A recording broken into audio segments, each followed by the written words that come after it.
38 point something, 38 ভরি gold. ডায়মন্ডেরও কিছু jewellery ছিল, ওইটা এটার বাইরে আর কি। আর 29টা ওয়াচ ছিল। আর টাকা ছিল 6 লাখ টাকা, নগদ 6 লাখ। আপডেট হচ্ছে 4 ভরি উদ্ধার করা হয়েছে। ওর ওয়াইফ যেখানে গোল্ড সেল করে সেখান থেকে উদ্ধার করেছে, এবং এরপরে উদ্ধারের পরে 1-1.5 সপ্তাহ হয়ে গেছে, আর আমি কোনো আপডেট পাচ্ছি না এখন পর্যন্ত। এটাই আপডেট। গোল্ড পাওয়া গেছে। ও আর ওর ওয়াইফ হচ্ছে এটার মূল ইয়ে। ও একাই আমার বাসায় গ্রিল কেটে ঢুকেছে, তারপরে ব্যাগটা নিয়ে বের হচ্ছে, ওইটা সিসিটিভি ফুটেজে ক্লিয়ার আছে। এখন ও 2-3 বার স্বীকার করেছে, তারপর আবার ওর বউয়ের সাথে কথা বলার পর থেকে ও বলছে যে এটা আমি না, ভালো মতো দেখেন।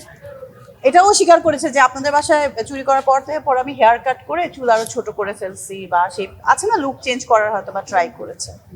এই হচ্ছে বিষয়। দেশে দেশে সবার সাথে দ্য নিউজ।